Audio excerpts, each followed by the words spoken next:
बिस्मिल्लाहिर्रहमानिर्रहीम, अस्सलाम वालेकुम। आप देख रहे हैं प्रोग्राम न्यूज़ फीड। मैं हूं मुर्तज़ा डार। प्रोग्राम में आज हम बात करेंगे अफ़गानिस्तान की सूरत हाल के हवाले से। ये जानने की कोशिश करेंगे कि अफ़गानिस्तान में मामलात किस जानिब बढ़ रहे हैं। अफ़गानिस्तान में कोऑर्डिनेशन काउंसिल के इजलास के हवाले से खासी चहमगोइयाँ हैं जो की जा रही हैं। बहुत सारी चीज़ें हैं जिसके ऊपर अंदाज़े भी लगाए जा रहे हैं, जिसमें से प्राइमरीली इस चीज़ के ऊपर डिस्कशन की जा रही है कि क्या तालिबान एब्सोल्यूट पावर लेना चाहता है या तालिबान इस कोऑर्डिनेशन काउंसिल के ज़रिए अपनी पावर शेयर करना चाहता है। अगर वो पावर शेयर करना चाहता है तो क्या वो अफगानिस्तान हुकूमत के साथ पावर शेयर करना चाहता है, नॉर्दर्न अलायंस में किसी के साथ करना चाहता है, या वहाँ पे कोई और ग्रुप्स जिनमें फ्यूडल्स भी शामिल हैं उनके साथ पावर शेयरिंग में जाना चाहता है।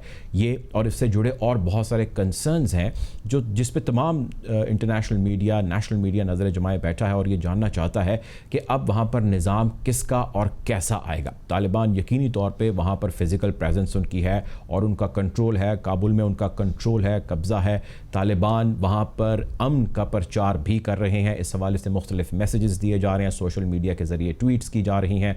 आम लोगों को अपने रोज़गार मामूलात की जानिब जाने का कहा जा रहा है। सरकारी मुलाजमीन को माफ़ी के ऐलान के साथ साथ रोज़मर्रा के मामलात के अंदर इंटरफेयर करना और उसको कंटिन्यू किए जाने के हवाले से अहकाम जारी किए जा रहे हैं। ख़वातीन के हवाले से ये भी कहा जा रहा है कि वो भी अपने मामलात को यूँ ही जारी रखें जिस तरह वो हमारे टेक ओवर से पहले जारी रखे हुए थी। और इसकी हमने मिसाल देखी कि वहाँ के लोकल टेलीविज़न चैनल्स के ऊपर, मीडिया के ऊपर ख़वातीन आई, अपीयर हुई और इसी तरह अपने रोज़मर्रा के मामलात उन्होंने कंटिन्यू किए जिस तरह वो कर रहे थे। यानी ओवरऑल एक अंडरस्टैंडिंग ये है कि पीस को लेके तालिबान काफ़ी अफर्मेटिव है और वो ये चाहता है कि पीस रहे और उसी तरह मामलात चलें जिस तरह पहले थे। नॉर्मलाइजेशन जो अफगानिस्तान के अंदर थी, काबुल के अंदर थी, उसको कंटिन्यू करना चाहता है। और वो ये भी चाहता है कि वहाँ पे मल्टीपल नेशनैलिटी से ताल्लुकात रखने वाले लोग जो हैं अपने रोज़मर्रा के मामलात यूँ ही चलाएँ। जितनी एम्बेसीज़ और उसका स्टाफ वहाँ पर मौजूद है वो उसी तरह चलता रहे जिस तरह वो पहले चलता आ रहा था। बहरहाल ये और इससे जुड़े और बहुत सारे मामलात हैं। अफगानिस्तान के नेबरिंग कंट्रीज़, स्पेसिफिकली पाकिस्तान के भी बहुत सारे कंसर्न हैं। पाकिस्तान नज़र जमाए बैठा है। पाकिस्तान तालिबान को तस्लीम करेगा, पाकिस्तान इस कोऑर्डिनेशन काउंसिल के एलामिया को तस्लीम करेगा, नहीं करेगा, क्या पॉसिबिलिटीज़ हो सकती हैं और ओवरऑल इस खित्ते की सिक्योरिटी किस हद तक इफ़ेक्टेड है और आने वाले वक्त में हो सकती है, क्या पॉसिबिलिटीज़ होंगी, सारी सिचुएशन के हवाले से बातचीत करेंगे। गुफ्तगू का बाकायदा आगाज़ करते हैं। हमारे रिपोर्टर अंस मलिक हमें काबुल से ज्वाइन करें। उनसे कुछ देर पहले हमने डिस्कशन की और उनसे पूछा हमने कि वहाँ के क्या हालात हैं। जी अंस, बताइएगा कि क्या अभी ग्राउंड सिचुएशन आज शाम तक की काबुल की। बहुत शुक्रिया मुर्तज़ा, आपने मुझे मदऊ किया। देखिए, सूरत हाल जो है वो आज दूसरा दिन है तालिबान के टेक ओवर का और सूरत हाल जो है वो आज थोड़ी सी आपको, बहुत माइनर सी आपको नॉर्मल सी की तरफ नज़र आएगी क्योंकि लोग शायद बाहर निकल रहे हैं। खौफ की फ़िज़ा यहाँ पर है। गाड़ियाँ सड़कों पे आपको चलती हुई नज़र आएंगी लेकिन मार्केटें जो हैं वो अभी भी बेशतर मार्केटें जो हैं वो बंद आपको नज़र आती हैं। उसकी वजह ये है कि लोगों में जो तालिबान का एक इमेज रहा है उनके पिछले अदवार के हवाले से, वो उनसे वो खौफ खाते हैं जिसकी बायस उन्होंने अपने कारोबार या अपनी सरगर्मियाँ जो हैं वो अज़ खुद ही जो है वो मुअत्तल कर दी हैं। 2 रोज़ के अंदर हमने बहुत ज़्यादा ड्रामा देखा लेकिन यहाँ पर अब कोई काफ़ी ड्रामाई मनाजिर हमें नज़र आते हैं। उसमें यह है कि मेरे पीछे में अभी एक तालिबान की गाड़ी गुजरी और ये आपको मेरे कैमरा पर से दिखा भी सकते हैं कि ये तालिबान की गाड़ी गुजरी, लेकिन तालिबान की गाड़ी नहीं है। ये गाड़ी Afghan national defence security forces की है, NDSF की है और पुलिस की है, जिसको अब तालिबान चला रहे हैं और अपना झंडा लगाकर उसमें अपने फाइटर्स के साथ पूरे काबुल में उसका गश्त भी करते हैं। तो एक गैर यकीनी की सी सूरत हाल है। हमने एयरपोर्ट की करीब भी कुछ ऐसी ही सूरत हाल देखे, कुछ ऐसे ही मंजर देखे। तो ओवरऑल एक बड़ी गैर यकीनी सी सूरत हाल है। जी बहुत शुक्रिया। हमारे साथ अंस मलिक मौजूद थे, हमारे रिपोर्टर हैं, काबुल से रिपोर्ट हमें कर रहे थे। गुफ्तगू को बाकायदा आगाज़ करते हैं। प्रोग्राम में हमें ज्वाइन करें इम्तियाज़ गुल साहब, सीनियर एनालिस्ट हैं, इंटरनेशनल रिलेशन एक्सपर्ट हैं। वेलकम टू द शो इम्तियाज़ साहब। सर ये बताइएगा कि अभी जो ताज़ा तरीन सूरत हाल है अफ़गानिस्तान की, जिसमें कोऑर्डिनेशन काउंसिल की मुलाकात और उसमें पॉसिबल जो डेवलपमेंट सामने आ सकती हैं, आपके ख्याल से वो क्या हैं जो सामने आ सकती हैं? एक चीज़, और दूसरी ये कि तालिबान क्या एब्सोल्यूट पावर में जाएगा या पावर शेयरिंग में आपको लगता है कि जाएगा विद इन दी अफगानिस्तान?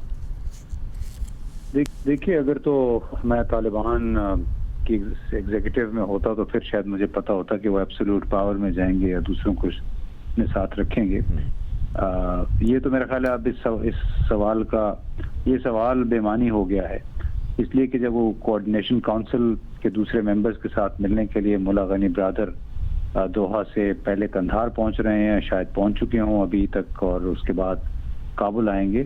तो ज़ाहिर है ये बहुत बड़ा एक इशारा है कि वो अकेले इक़्तिदार में शरीक नहीं होना चाहते। भले उनकी ज़मीन पे गालिब एक हैसियत है जिस तरह उन्होंने कब्जा किया है, लेकिन मेरा ख्याल है कि वो बार बार ये कह रहे हैं कि हम एक इंक्लूसिव गवर्नमेंट चाहते हैं। खुद उनके तर्जुमान सुहेल शाहीन ने भी आज दोहा से रवानगी से पहले ये एक इंटरव्यू में वाज़ेह किया कि हम एक इंक्लूसिव इस्लामिक गवर्नमेंट यानी ऐसी हुकूमत, इस्लामी हुकूमत चाहते हैं जिसमें तमाम लोग शामिल हों।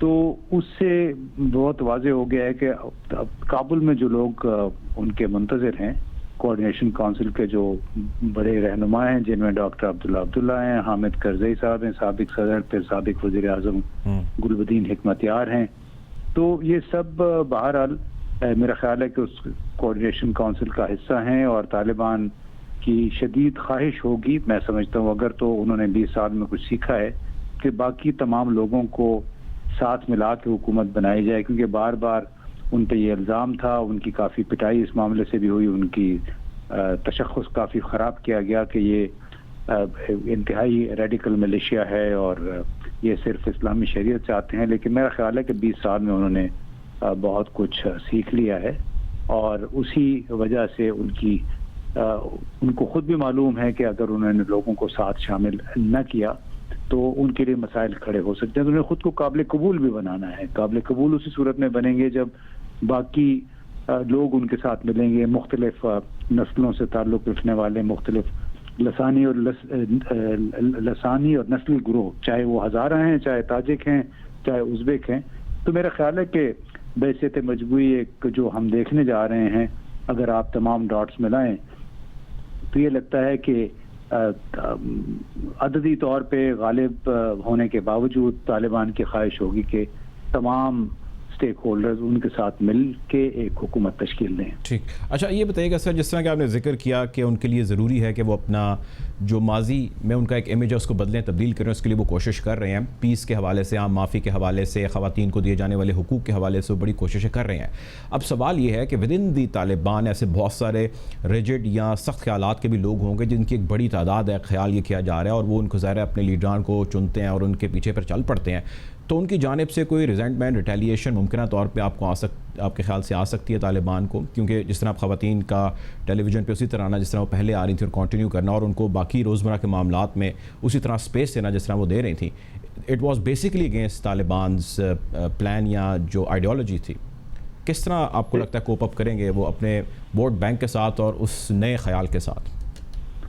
देखिए, सारी बातें मेरा ख्याल है कि अब काफ़ी सतही हो गई हैं। अगर हम देखें कि गुज़श्ता 2 दिन के दौरान काबुल में क्या हुआ है, जो इलाका अमरीकियों की हिफाजत में था यानी एयरपोर्ट उसके आसपास का इलाका, वहाँ तो हंगामे भी हो गए, 10 हलाकतें भी हो गई और बंदूक के ज़ोर पे उनको कायम अभी तक तमाम क्राउड को, वो लोग जो बाहर जाना चाहते हैं मुल्क से, उनको दूर रखा गया है। जो इलाके तालिबान के कंट्रोल में है, जितने भी बाकी तमाम इलाके, चाहे वो मगरबी काबुल है, जनूबी काबुल है या मशरकी काबुल है, उसमें एक गोली भी नहीं चली, नंबर 1।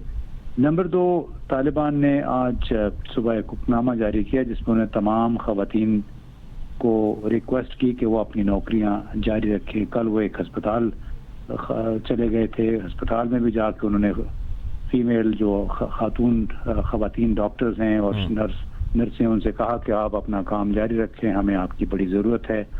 मीडिया की में जो ख़वातीन थी वो भी आज तोलो टीवी पे ख़वातीन वापस आ गई हैं। तो असल मसला है कि क्या तालिबान की आला तरीन क़यादत जो कि गुज़श्ता 3 साल से बैनुल-अक़वामी सतह पे मुज़ाकरात में शामिल रही है, क्या वो अक्ल की अंधी होगी कि वो वही काम करें जो 20 साल पहले कर रहे थे? तो वो कोई मेरा ख्याल है कोई प्रोग्राम शुदा कोई सॉफ्टवेयर या कंप्यूटर प्रोग्राम नहीं है कि उसने बस उसी डगर पे चलना है जिस डगर पे उसकी प्रोग्रामिंग हुई है। तो जितने भी इशारे हैं इस वक्त वो यही हैं कि उनको भरपूर ख्याल है कि ख़ास तौर पे वो ममालिक जिसमें रूस, चीन, पाकिस्तान शामिल हैं, वो भी बार बार उन्हें यही कहते रहे हैं कि जो उनका तर्ज ज़िंदगी था, तर्ज हुक्म था 20 साल पहले, वो अब नहीं चलेगा, उन्हें हुकूक इंसानी का ख्याल रखना पड़ेगा। यही बात अब अमरीकी वज़ीर ख़ारजा ने की है, यही बात चीनी वज़ारत ख़ारजा की तर्जुमान ने की है। तो हमें उम्मीद ये करनी चाहिए कि मौजूदा हालात में तालिबान फहम फर्क का मुजाहरा करते हुए तब निज़ाम को नहीं छेड़ेंगे जो कि गुज़श्ता 20 साल में बन चुका है। उसमें आहिस्ता आहिस्ता शायद तब्दीलियाँ हों, क्योंकि बहुत ज़्यादा अगर तब्दीलियाँ उन्होंने करने की कोशिश की फिर इन्हें कोई कबूल नहीं करेगा। ख़ास तौर पे वो अफ़गान नौजवान जो गुज़श्ता 20-25 बरसों में जवान हुए हैं ये सुन सुन के कि तालिबान बहुत सख्तगीर हैं, वो दहशतगर्द हैं, और तो उनके लिए खुद को काबिल कबूल बनाना इंतहाई ज़रूरी होगा। और वो सिर्फ उसी सूरत में हो सकता है कि जब वो अपनी जो मामूल की साबिका उनकी सख्ती थी, सख्तगीर सियासत थी, वो ना करें। आखिरी सवाल सर आपसे, मुआशी मामलात को तालिबान ज़रा इन पावर हो जाएंगे या देखना भी है कि कितनी परसेंटेज के साथ होते हैं, आपको क्या लगता है, क्या पॉसिबिलिटीज़ हैं कि वो इसी तरह कंटिन्यू रखेंगे? बहुत सारे ममालिक फ़ंड करते रहे मुख्तलिफ प्रोग्राम्स के तहत, उसी तरह सिलसिला चलेगा या इसके लिए उनको कोई मुतबादिल जनरेट करना होगा? और अगर करना होगा तो तालिबान अपनी कैपेसिटी में क्या कर सकते हैं to feed around 4 crore people? देखिए, जो पाकिस्तान जैसा मुल्क जिसमें कोई सच कॉन्फ्लिक्ट नहीं रहा, हम खुद आज भी यूएसएड लेते हैं, दूसरे यूरोपीय मुल्कों से इमदाद लेते हैं, तो फिर अफगानिस्तान तो गुज़श्ता 40 बरसों से एक मुसलसल कॉन्फ्लिक्ट का शिकार है, खाना जंगी रही है, उनके लिए बहुत मुश्किल है मौजूदा हालात में। तो उम्मीद यही की जा रही है कि जो उनके दोस्त ममालिक हैं वो इमदाद जारी रखेंगे, ख़ास तौर पे नौजवानों के लिए रोज़गार के मौके पैदा करेंगे, और उसके साथ साथ जो मगरबी ममालिक हैं उनकी अपनी कमिटमेंट तो है कि 2024 तक उन्होंने इमदाद करनी है, और उम्मीद ये की जानी चाहिए कि वो गैर ज़रूरी तौर पे रुकावटें नहीं खड़ी करेंगे, गैर ज़रूरी तौर पे हुकूक इंसानी को कवर नहीं बनाएंगे तालिबान या अफगान हुकूमत, जो भी हुकूमत आती है उसकी इमदाद करने से। ठीक है जी, बहुत शुक्रिया जी। इम्तियाज़ गुल साहब मौजूद है, बहुत शुक्रिया आपके वक्त का। प्रोग्राम में वक्त अच्छा था एक ब्रेक का, ब्रेक की जाने पड़ेंगे।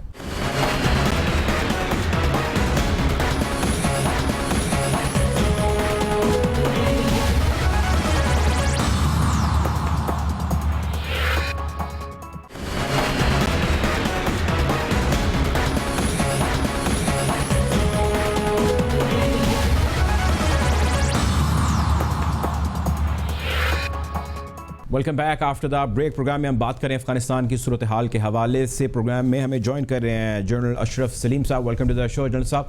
सर ये बताइएगा कि अब अफगानिस्तान की जितनी भी सिचुएशन है इसको लेके वेस्टर्न मीडिया इस वक्त ये प्रोपोगेट कर रहा है या उसकी ख़बरों के अंदर इस वक्त जो तालिबान की टेक ओवर है उसको नत्थी किया जा रहा है पाकिस्तान की कामयाबी के साथ, कि पाकिस्तान ने बड़ा कलीदी किरदार अदा किया है और इसके हवाले से उसके बहुत सारे कंसर्न हैं जो कई सालों में वो शो करता आया है, और इस मरतबा फिर उससे जो है वो रिलेट कर रहा है और ज़रा ज़्यादा एग्रेसिवली कर रहा है। इस सब किए जाने का क्या मकसद है जनरल साहब? अगर इसमें हकीकत नहीं है तो हमारे पास उसकी क्या रीज़न्स है कहने के लिए वेस्ट को? पहली बात तो जी देखिए कि वेस्टर्न मीडिया जो है उन्होंने किसी न किसी तरीके से ये चीज छुपानी है कि उनको अमेरिकन फोर्सेस को, नेटो फोर्सेस को अफगानिस्तान में शिकस्त हुई है। अब उस छुपाने के कई सारे तरीके हैं। कभी वो पाकिस्तान को हाईलाइट करते, सारा पाकिस्तान का रोल था। कभी वो कहेंगे कि जी कोई तालिबान को कोई अननेचुरल, कोई अनयूजुअली कोई फोर्सेस ऐसी थी, कोई बाहर से जो सपोर्ट कर रही थी, तो ये हो गया। मतलब इस तरह की बातें कर रहे हैं। लेकिन असली बात यह है कि देखें, पहली बात ये है कि पाकिस्तान सबसे ज्यादा सफर करने वाला मुल्क था। सबसे ज्यादा नुकसान जिस मुल्क को नेबर्स, अफगानिस्तान के नेबर्स में से हुआ है वो पाकिस्तान है। पाकिस्तान ने इतने अरसे तक इतने 3-4 मिलियन अफगान रेफ्यूजीज को संभाला, उनके ऊपर खर्चा किया, उनको अपने, उनमें से बहुत सारे तो पाकिस्तानी माशरे में जम हो गए तकरीबन। इसी तरीके से हमारे यहाँ हमने इतनी तवील जंग लड़ी टेररिज्म के खिलाफ, जो कि हमारी सरजमीन के ऊपर आके लड़ी गई। उधर से अफगानिस्तान से जो सो कॉल्ड जो गवर्नमेंट बनाई गई थी नेटो ने और अमेरिकन ने, उनके बंदे आते थे, वो लोग उनको सपोर्ट भी करते थे और वो आके यहाँ पे धमाके करते रहे। टीटीपी जो कि अमेरिकन ने और इंडियंस ने मिलकर बनाई थी, उसने यहाँ पे आगे धमाके। तो सबसे ज्यादा सफर करने वाला मुल्क तो पाकिस्तान था। अभी आज वो अगर क्रेडिट दे रहे हैं तो ये उसी चीज की रिफ्लेक्शन है बेसिकली। तो सर जनरल साहब, हम क्या इस चीज का वेस्ट के अंदर ठीक तरीके से अंडरस्टैंडिंग नहीं करवा पाए, प्रचार नहीं कर पाए, इसको हाईलाइट नहीं कर पाए, या कोई और मसला है? बात यह है कि देखिए, हम किस हद तक इसको प्रचार कर लेंगे या वहां पे हाईलाइट करेंगे, देखिए उनका एक पर्पस है। हम जितना मर्जी कहते रहें वो लोग एक प्रोपेगेंडा मशीनरी उनकी बहुत बड़ी, इंडिया की बहुत बड़ी है, वेस्ट की बहुत बड़ी प्रोपेगेंडा मशीनरी है, वो अपने नैरेटिव्स के ऊपर चलते हैं। अभी खामखा का पाकिस्तान को बीच में रोपन किया जा रहा है, हालांकि पाकिस्तान अफगानिस्तान का एक नेबर है। हाँ, हम सबसे इम्पोर्टेंट है क्योंकि सबसे लंबी सरहद अफगानिस्तान की हमारे साथ मिलती है। हमारे बाद ईरान है जी, हमारे बाद ईरान है। तो ईरान की तो छोटी सरहद है, हमारे तकरीबन आधी से भी कम है ईरान की सरहद, ठीक है ना जी। ईरान की 526 या कितने का, हमारी तो 2611 किलोमीटर तो हमारी सरहद है भाई। हमने सफर किया है और अफगानिस्तान के लोगों का ज्यादा सोशल और पॉलिटिकल इंटरेक्शन, इवन ट्रेड का इंटरेक्शन ज्यादा पाकिस्तान के साथ रहा है। इसमें कोई शक नहीं है कि पाकिस्तान से चीजें जाती रही हैं, यहाँ से ट्रेड होता रहा हमारा उनके साथ, क्योंकि उनका तल्लक रहा है कल्चरली, हिस्टोरिकली हमारे साथ उनका बहुत तल्लक रहा है। अब उसको जिस तरह मर्जी, जिस पैमाने में मर्जी को बयान करें, western media, European media, Indian media, उस सारे का सारा अभी पाकिस्तान के ऊपर थोप दें। जी, ये पाकिस्तान ना होता तो हम जीत जाते। भैया आप कैसे जीत जाते? ठीक, आपने जीत लड़ाई करके देख ली। अच्छा, ये बताइए लगे रहे। अब ये बताइएगा कि जो अफगानिस्तान में मौजूद तालिबान हैं, उनका क्या सेंटिमेंट है about Pakistan and Pakistani administration? देखिए, तालिबान के बारे में जो अफगान तालिबान है, वो क्या सोचते हैं? अफगान तालिबान है, मैं उनकी बात कर रहा हूँ। जी जी। मुल्ला उमर जो कि अभी शहीद हो चुके हैं, उन्होंने तालिबान को एक चीज कही थी कि भाई देखो, जो मर्जी हो जाए, तुमने पाकिस्तान के खिलाफ कुछ नहीं करना है, कभी भी, कभी पाकिस्तान के खिलाफ कोई एक्शन मत करना, क्योंकि पाकिस्तान की अहमियत का मुल्ला उमर को एहसास था। और यही एहसास तालिबान को भी है। आप देखें, सारे तालिबान, मुल्ला ब्रादर को ये है एहसास? जी, मुल्ला ब्रादर तो हमारे मेहमान रहे बहुत अरसा भाई, मुल्ला ब्रादर को भी ऐसा, सबको एहसास है, ठीक है ना। ये लोग, उनमें से आधे तालिबान तो उर्दू बोलते हैं, ठीक है ना, उर्दू में बातचीत बड़े आसानी से, रवानी से कर सकते हैं। आप उनके तर्जमान देख लें, सारे के सारे तर्जमान माशाल्लाह उर्दू में बातचीत करते हैं। तो उसकी वजह यह है कि वो पाकिस्तान के किसी ना किसी शक्ल में मेहमान रहे हैं। जब उनको अफगानिस्तान से निकाला गया था तो वो बेचारे आके उन्होंने पनाह पाकिस्तान में ली थी। इनफैक्ट पाकिस्तान ने अफगानिस्तान को खास तौर पे, अभी अगर मैं कहूँ जो हुकूमत आई है, नई हुकूमत, अफगानिस्तान की नेशन को, मैं वो अब्दुल गनी उनकी जो थी, क्या गनी है, और उनकी गवर्नमेंट की मैं बात नहीं कर रहा, अब्दुल्ला की उनकी, मैं अफगान नेशन की बात कर रहा हूँ। उनको अगर स्ट्रेटेजिक डेप्थ किसी ने दी तो वो पाकिस्तान ने दी। ये उल्टा हो गया। लोग हमें ताना देते थे कि हम शायद अफगानिस्तान में स्ट्रेटेजिक डेप्थ ढूंढ रहे हैं। भाई, स्ट्रेटेजिक डेप्थ तो हमने उनको प्रोवाइड की, अफगान नेशन को प्रोवाइड की। सोवियत यूनियन के खिलाफ जब वो लड़ रहे थे तब भी प्रोवाइड की, और अब भी आप देखेंगे कि सारा पाकिस्तान जो है, पाकिस्तानी इकोनॉमिकली खास तौर पे, रिकंस्ट्रक्शन फेज में खास तौर पे पाकिस्तान अफगानिस्तान को सपोर्ट करेगा। ये एक नेचुरल चीज है, इसमें कतन किसी कोई छंबे की बात नहीं है। वेस्ट प्रोपेगेंडा करता रहेगा, करते रहेंगे, अपनी खिफत छुपाते रहेंगे, लेकिन वो छुपेगी नहीं। अच्छा, इतना खर्चा करके, इतना खर्चा करके इसके हवाले से बताइएगा सर, आप अब ज़ाहिर है फोर्सेस का हिस्सा रहे हैं और आप बड़े सीनियर ओहदे पर रहे हैं। थोड़ा टेक्निकल सवाल है, वो ये है कि 3.5 लाख के करीब फौज बताई जाती थी अफगानिस्तान सिक्योरिटी फोर्सेस की, और लाख या अंडर लाख जंगजू बताए जाते थे तालिबान के, और दोनों ही इक्वली इक्विप्ड थे एज़ कम्पेयर टू दोनों। जो मेरे पास इंफॉर्मेशन है, अफगान फोर्सेस ज़्यादा इक्विप्ड थी, उनके पास ट्रेनिंग ज़्यादा थी, पैसा उन पर ज़्यादा खर्चा गया, उन्होंने थोड़ी टेक्निकल ट्रेनिंग्स ली। ये क्या वजह हुई जिसकी वजह से इन लोगों ने 3.5 लाख ने उनके आगे सरेंडर कर दिया और उनको ईजिली टेक ओवर करने दिया, और कोई ख़ास जो है वो हलाकतें भी नहीं हुई इस सारे मामले के अंदर? ओवर अदर प्रोविंसेस, निमरोज़ हो गया, हेरात हो गया, मज़ार शरीफ हो गया, आप देखिए बड़ा पीसफुली जो है वो सरेंडर करते गए और ये टेक ओवर करते गए। What has happened? जी, एक्चुअली आप देखिएगा, जब तालिबान को यहाँ से निकाला है अमेरिकन फौजों ने आके, नेटो फौजों ने आके, तो तालिबान जब निकले हैं, तालिबान आपको याद होगा 96 से 2001 तक बड़ी इफेक्टिव गवर्नमेंट थी वहाँ पे। हाँ जी, हाँ जी। बड़ी कोई अमन और अमान का मसला नहीं था। तालिबान के जमाने में तरक्की भी हो रही थी। इसके अलावा नारकोटिक्स का जो बिजनेस था वो तकरीबन 0 लेवल पे आ गया था, और अफगान जो थे वो ओन करते थे तालिबान गवर्नमेंट को। लेकिन जब तालिबान गवर्नमेंट को निकाला गया तो they became a sort of, उनके साथ हमदर्दी होगी अफगान नेशन की सारों की, और जो उनकी जगह पे जो भी आया वो एक फॉरेनर के तौर पे कंसिडर किया जाता था हमेशा अफगानिस्तान में। अफगानिस्तान ने कभी भी, अफगानिस्तान के लोगों ने कभी भी बाहर के लोगों को एक्सेप्ट नहीं किया है। अब वो जो भी पपेट अपनी खड़ी करते थे किसी भी शक्ल में, हाँ वो हुकूमत होती थी काबुल में या इतनी बड़ी फौज उन्होंने खड़ी की जिसके ऊपर 88 बिलियन डॉलर्स का क्लेम किया जा रहा है कि खर्च किया गया। मेरे ख्याल में इतना खर्च किसी फौज पे हो जाए तो दुनिया की बेहतरीन फौज बन जाती है। मेरे ख्याल में ये सारे फैक्टर जो थे, वो जो फौज थी बनी 3 या 3.5 लाख की, उसको अफगानियों ने कभी ओन नहीं किया था। उसकी वजह ये थी, वो उसको देख रहे थे कि इनको ट्रेन कौन कर रहे हैं, इनको असला कौन दे रहे हैं, इनकी मोटिवेशन ये कहाँ से, अमेरिका से ले रहे हैं, नेटो से ले रहे हैं। तो उस लिहाज से उनका मोरल या उनकी अफगान नेशनलिज्म वाली बात ही नहीं थी उसमें। उसके मुकाबले में जो आपने बिल्कुल सही कहा कि अंडर 1 लाख 75,000 तकरीबन थे ये तालिबान, बहुत थोड़ी तादाद में। और आपने बात की ना, वो बड़े well, they were not very well equipped. उनके पास स्वाय राइफलों के और छोटे हथियारों के कुछ भी नहीं था। They had no artillery, they had no air cover. इसके मुकाबले में अफगान फोर्सेस को एयर कवर तो नेटो दे रहा था, ठीक, अभी तक नेटो दे रहा था। भाई इतने के बावजूद भी अगर एक फौज नहीं आगे से लड़ सकती तो इसका मतलब ये होता है कि उस फौज में जज्बा नहीं है, उस फौज का मोरल टोटली बिल्कुल पांव में है। और दूसरी बात, ये लोग जो थे तालिबान भी और ये अफगान फौज भी, इनमें से अक्सरियत उन्हीं ट्राइब्स में थी जो अफगानिस्तान के अपने ट्राइब्स हैं।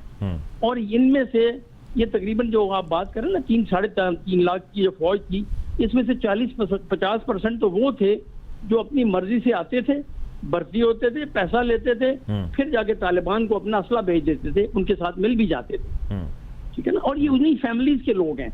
आपके ख्याल में क्या ये अपने ही अफगान भाइयों के सामने खड़े होकर लड़ाई कर सकते थे? कतई नहीं कर सकते थे। फिर जब अमेरिका ने कह दिया कि हम तो यहाँ से निकल रहे हैं, और साथ ही ये भी सामने आ गया कि अब तो अशरफ गनी गवर्नमेंट नीचे गिर रही है, उस गवर्नमेंट के गिरने की खबरें सुन के फिर भी आपके ख्याल में ये फौज ने लड़ना था?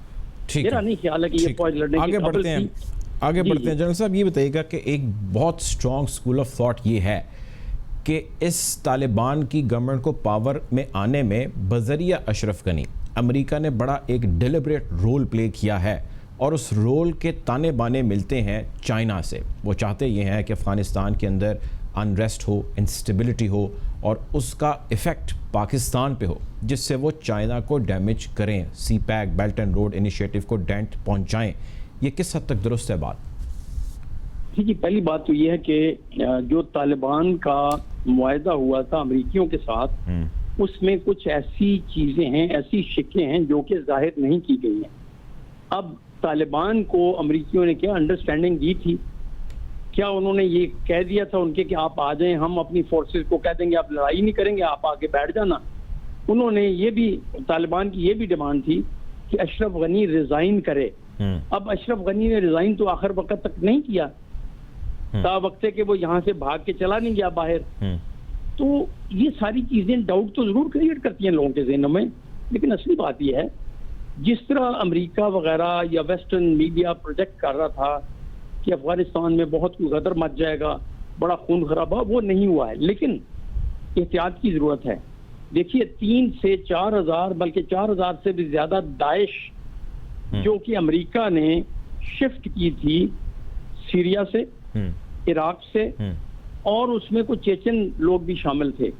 ये दाइश की जो फोर्सेज हैं, they are still there in Afghanistan. वो कहाँ पे हैं? Nobody knows. इसी तरीके से बहुत सारे सिविलियन कॉन्ट्रैक्टर्स अमेरिकी लेके आए थी, क्या वो भी हैं मौजूद? फिर ये जो पुराने जो नॉर्दर्न अलायंस के लोग थे, उनमें से बहुत सारे लोग हो सकता है वो भी हर्ट फील करते हो, वो भी उनके साथ मिल जाएं। इस तरह की पॉसिबिलिटी आप रूल आउट नहीं कर सकते हो। यानी कि तालिबान को टफ टाइम देने के लिए विद इन अफगानिस्तान बहुत सारे ग्रुप्स धड़े मौजूद हैं और हो सकते हैं। और अगर ये वो नहीं करेंगे जिसके लिए इनसे राजीनामा या इनसे एक कॉन्ट्रैक्ट किया गया है या मुआहदा किया गया है, तो ऐसे एक्टिव हो सकते हैं सेल्स जो उनका रोल प्ले करेंगे जो ये प्ले नहीं कर रहे थे। यानी इन अदर वर्ड्स दोनों सूरतों में यहाँ पे प्रॉब्लम तो क्रिएट हो सकता है। फिर जी, प्रॉब्लम क्रिएशन की गुंजाइश है, क्योंकि अभी तक तालिबान ने कब्जा तो कर लिया है, लेकिन तो तालिबान को अफगानिस्तान में अपने आप को कंसोलिडेट करना, गवर्नेंस को इम्प्रूव करना या गवर्नेंस को प्रॉपर तरीके से नाफिज करना पूरे अफगानिस्तान में, इसके ऊपर टाइम लगेगा। उनको थोड़ा सा टाइम चाहिए। मेरा ख्याल है कि जो पहले 3 महीने हैं ये बड़े इंपॉर्टेंट हैं। इसमें बहुत सारी चीज़ें देखने वाली होंगी। किस तरीके से जिन फोर्सेस का मैंने जिक्र किया है पहले, ये फोर्सेस कैसे बिहेव करती हैं, कैसे होता है। फिर अफगानिस्तान की गवर्नमेंट एक डिप्लोमेटिक स्ट्रैटेजी अपनी क्या बनाती है, बाहर के मुल्कों के साथ कैसे तल्लुकात इंप्रूव करती है। मेरे ख्याल में उनको चाहिए, और उसमें जो दोस्त ममालिक हैं, नेबरिंग कंट्री, हमारा मुफाद है, हमारा मुफाद अफगानिस्तान में ये कि वहाँ पे अमन रहे, वहाँ पे टर्माइल नहीं हो, तालिबान एक इफेक्टिव गवर्नमेंट अपनी लगा सकें वहाँ पे पूरे अफगानिस्तान के अंदर, ताकि लड़ाई नहीं हो। जो हमारे जैसे ममालिक हैं, चाइना है, रूस है, ईरान है, हम सब खासतौर पे सेंट्रल एशिया के कंट्रीज के साथ, जो नेबरिंग कंट्रीज हैं अफगान, उनके साथ मिलके हम कोई अरेंजमेंट ऐसा करें कि तालिबान को हेल्प की जाए, ताकि वो अपनी गवर्नमेंट को बेहतर से बेहतर तरीके से वहां पे नाफिज कर सकें। अब गवर्नमेंट तो आ गई है। सिमिलरली तालिबान को भी चाहिए कि वो वेस्ट के साथ, उन्होंने लड़ाई तो की है अमेरिका के साथ, लेकिन अमेरिका की और वेस्टर्न जो डेवलपमेंट इंस्टीट्यूशंस हैं, IMF है, वर्ल्ड बैंक है, एशियन डेवलपमेंट, इन इदारों की तालिबान को जरूरत भी पेश आएगी। इसलिए बेहतर यह है कि अपनी डिप्लोमेसी में वो इन लोगों की चेंज लेके आए, अमन जो है उसको कंटिन्यू रखें, और उससे जो है वो बेहतर रिकग्निशन करें। हमारे साथ मौजूद है जनरल अशरफ सलीम साहब। सर, आपके वक्त का प्रोग्राम के वक्त खत्म हो जाता है, आपसे इंशाल्लाह मुलाकात होगी। अपना ख्याल रखिएगा। अल्लाह हाफिज़।